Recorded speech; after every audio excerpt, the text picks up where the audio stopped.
সবাইকে অসংখ্য ধন্যবাদ। আমি মোহাম্মদ রফিকুল ইসলাম, তেজগাঁও কলেজে অর্থনীতি বিভাগের একজন শিক্ষক। আমি আছি তোমাদের সাথে পাশ করি অ্যান্টিবায়োটিক নিয়ে। এই যে পাশ করি অ্যান্টিবায়োটিক, এই যে অর্থনীতি সেকশনটাতে আমরা পড়ছিলাম অর্থনীতি দ্বিতীয় পত্র। এখন আমরা চলে যাব কোথায়? Let's see. আমরা চলে যাব বেসিক্যালি অধ্যায় 3 বাংলাদেশের শিল্প। চলো আমরা এই বাংলাদেশের শিল্পটা নিয়ে একটু আলাপ করি এবং দেখি আমাদের সামনে যে বিশ্ববিদ্যালয়ে ভর্তি পরীক্ষা আছে সেই শিল্পের এই জায়গা থেকে অর্থনীতির অংশ হিসাবে কোন কোন প্রশ্ন আমাদের পরীক্ষায় আসতে পারে। চলো দেখি। প্রথমে যদি আমরা একটু যাই, যে আমরা প্রথমে দেখব শিল্প ব্যাপারটা কি। আমরা কিন্তু আগের ক্লাসে কৃষি নিয়ে আলাপ করছি, আজকে আমরা আলাপ করছি শিল্প নিয়ে। এরপরে আমরা শিল্পের দুইটা ফর্ম, কুটির শিল্প এবং ক্ষুদ্র শিল্প, এবং দুইটা ঐতিহ্যবাহী দুইটা বিখ্যাত শিল্প যেটা অনেক বছর যাবৎ আমাদের এখানে আছে, পাট এবং চা, সেটা দেখব। এবং শেষে বর্তমানে সবচেয়ে ডমিনেটিং যে শিল্পটা সেটা হচ্ছে তৈরি পোশাক শিল্প, ইপিজেড মানে export processing zone, PPP public private partnership. এবং আমরা আমাদের আলোচনা শেষ করব শিল্পের উন্নয়নের জন্য যে শিল্পনীতি আছে সেই শিল্পনীতি দিয়ে আমাদের এই আলাপটা শেষ করব। চলো আমরা প্রথমেই দেখি শিল্পর ধারণাটা কি। বেসিক্যালি শিল্প হইতেছে যখন কিনা কোনো কিছু কাঁচামাল হিসেবে ব্যবহার করে আমরা নতুন কোনো উপযোগ যোগ করি বা নতুন কোনো উৎপাদন করি। এই জায়গা থেকে আমি কি উৎপাদন করতেছি, সেই উৎপাদনের জায়গা থেকে আমার প্রথম এমসিকিউ হচ্ছে উৎপাদিত দ্রব্যের প্রকৃতি অনুযায়ী শিল্প কয় প্রকার। শিল্প হচ্ছে বেসিক্যালি 3 প্রকার। এইটা হচ্ছে আমার প্রথম এমসিকিউ গেল। হ্যাঁ, এখন সেকেন্ড ব্যাপারটা হচ্ছে যে এই তিনটা প্রকারটা কি। প্রথম প্রকারটা হচ্ছে প্রাথমিক শিল্প, দ্বিতীয় প্রকারটা হচ্ছে মাধ্যমিক শিল্প, তৃতীয় প্রকারটা হচ্ছে চূড়ান্ত শিল্প। আচ্ছা, এখন হচ্ছে দেখুন 3টা জায়গায় কমন হচ্ছে শিল্প, তাইলে প্রশ্ন দাঁড়াচ্ছে প্রাথমিক, মাধ্যমিক এবং চূড়ান্ত এই 3টা শব্দের মধ্যে বা এই 3টা বিষয়ের পার্থক্য কী। যখন কিনা কোনো পণ্য বা সেবা উৎপাদন করা হয় এবং সেই উৎপাদিত পণ্য বা সেবা ভোগ করা হয় না, কিন্তু অন্য কোনো উৎপাদনের জন্য ব্যবহার করা হয়, তখন সেটাকে বলি আমরা প্রাথমিক শিল্প। এই প্রাথমিক শিল্পের একটা ভালো উদাহরণ আমরা হিসাবে আনতে পারি হচ্ছে সুতা। এই যে সুতা, এই সুতা হচ্ছে, আমি যখন এইটা সুতার চেয়ে আরও ভালো উদাহরণ আমাদের কাছে হবে তুলা। এই যে তুলাটা, এইটা কিন্তু আমরা বেসিক্যালি খুব একটা ব্যবহার করি না, কিন্তু আমি যখন তুলা থেকে আবার তৈরি করতে পারি হচ্ছে সুতা, মানে আমি একটা প্রাথমিক শিল্পের একটা পণ্যকে ব্যবহার করে আরেকটা হচ্ছে পণ্য তৈরি করলাম, তখন সেটাকে বলছি সুতা। তার মানে সুতার কাঁচামাল কিন্তু হচ্ছে একটা পণ্য, যেটা হচ্ছে তুলা। আবার এই সুতা থেকে আমি কাপড় বনে বিক্রি করতে পারি। এই কাপড়টা কিন্তু আমরা ফাইনালি পরে দিই, যে আমি নিজে একটা কাপড় পরে আছি, তার মানে এই যে আমরা ফাইনালি কাপড়টা আমরা পরিধান করি। তার মানে তুলা থেকে সুতা, সুতার থেকে কাপড়। তুলা হচ্ছে এখানে প্রাথমিক শিল্প, সুতা হচ্ছে এখানে মাধ্যমিক শিল্প, কাপড় হচ্ছে এখানে আমার চূড়ান্ত শিল্প। এখন প্রশ্ন হতে পারে চূড়ান্ত শিল্প কয়টা? বেসিক্যালি চূড়ান্ত শিল্প হচ্ছে একটা। তাহলে প্রাথমিক শিল্প হতে পারে কয়টা?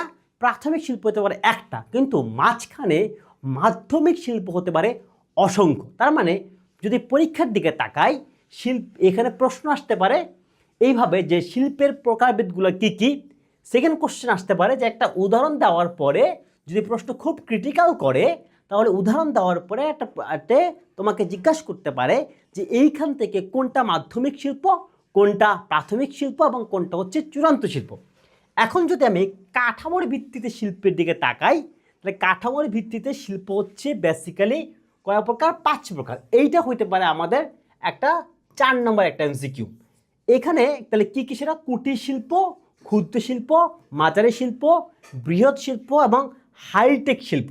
আচ্ছা, এইখানটাতে তাহলে আমার এইখানটাতে প্রশ্ন হতে পারে এখানে আরেকটা প্রশ্ন হতে পারে যে এই কুটির শিল্প, ক্ষুদ্র শিল্প, মাঝারি শিল্প, বৃহৎ শিল্প এবং এই যে হাইটেক শিল্প, এই শিল্পগুলোর হচ্ছে মানে কোনগুলো এই শিল্পগুলোর সংজ্ঞা কী, এই শিল্পগুলোর উদাহরণ কী, যা আমরা একটু পরেই দেখব।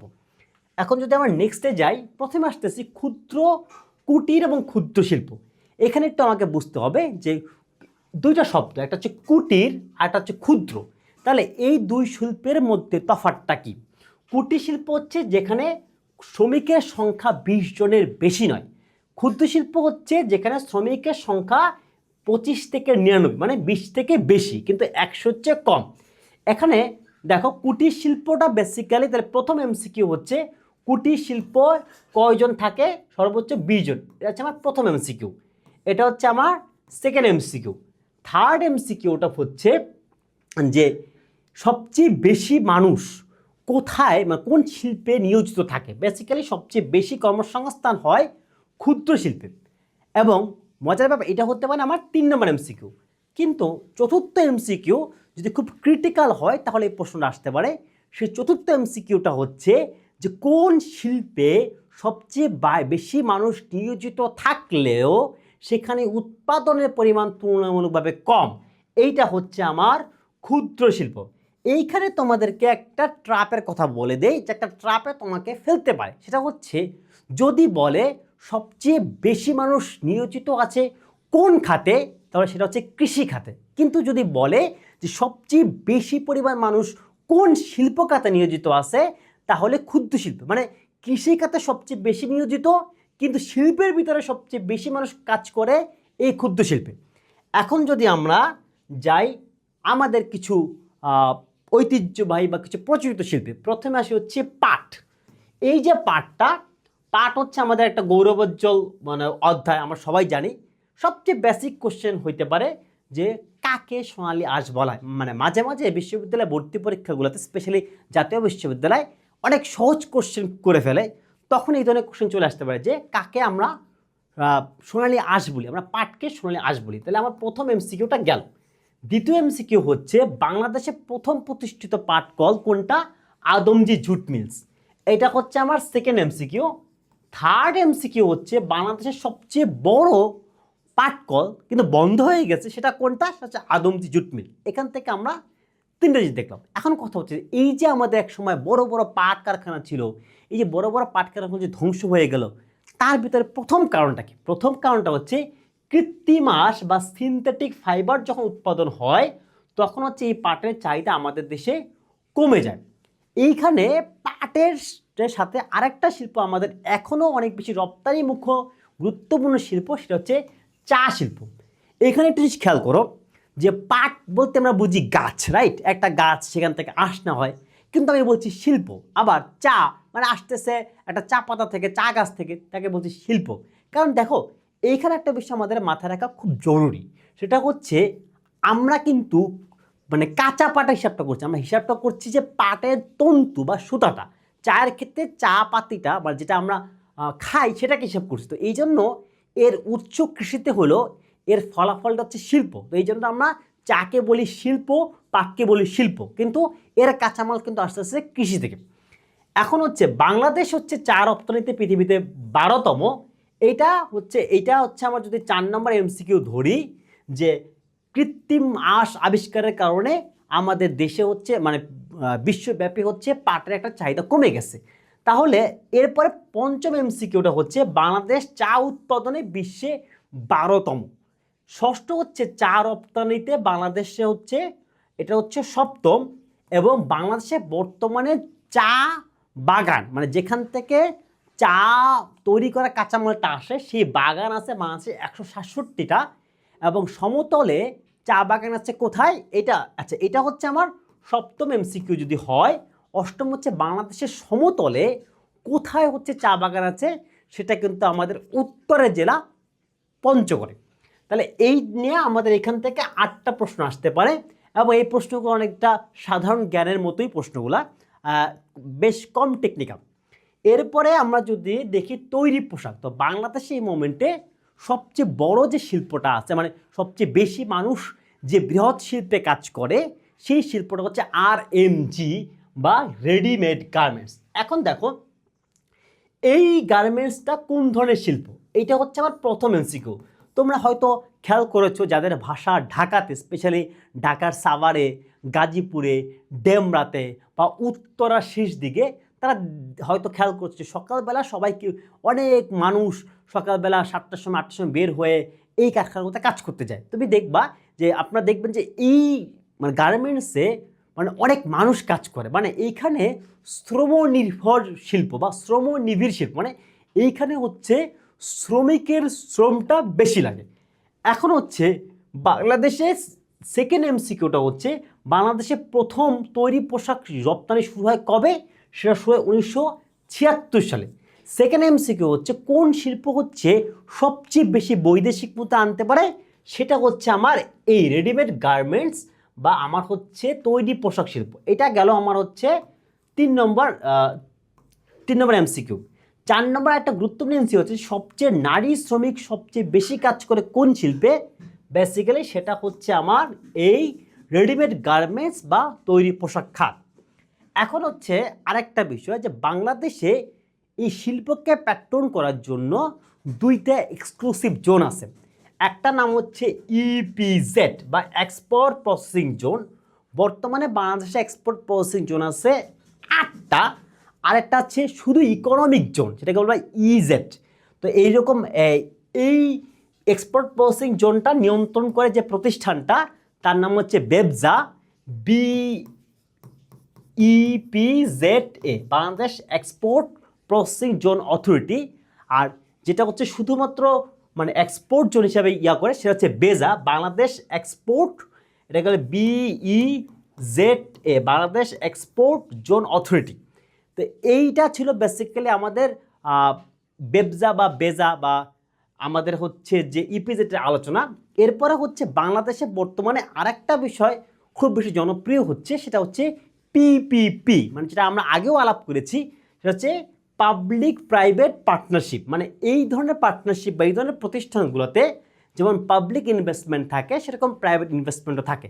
এখন যদি আমরা দেখি তাহলে আমার এইখান থেকে আরও কয়েকটা এমসিকিউ দেখলাম যে ইপিজেটের ফুল মিনিং কি, সেটা হচ্ছে এক্সপোর্ট প্রসেসিং জোন।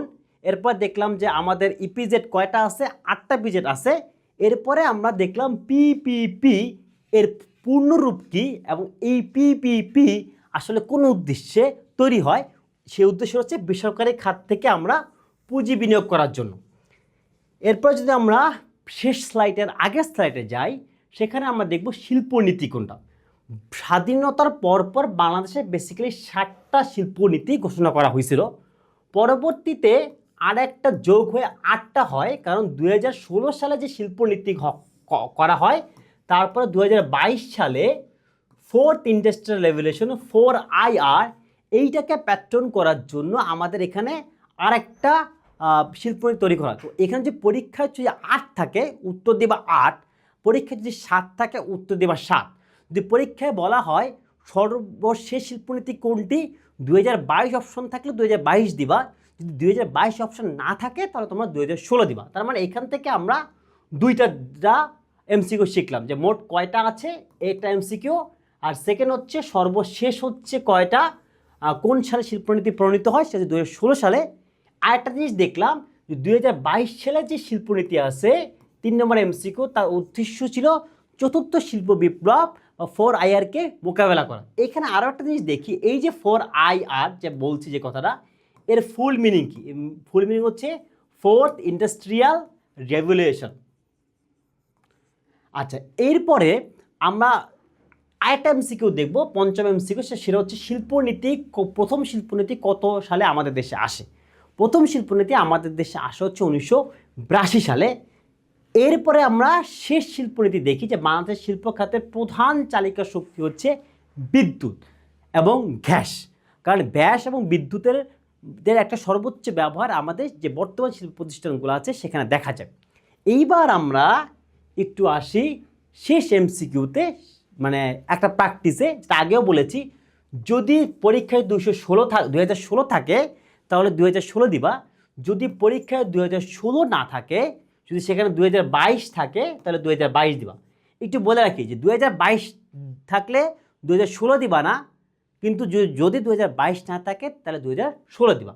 তো এই চ্যাপ্টার থেকে সবচেয়ে গুরুত্বপূর্ণ যে প্রশ্নটা সেটা হচ্ছে এইটা। তো আশা করা যায় এই প্রশ্নটা আমাদের পরীক্ষায় আসতেও পারে। তো এই মাধ্যমে আমাদের অধ্যায় 3টা আমরা এখানে শেষ করছি।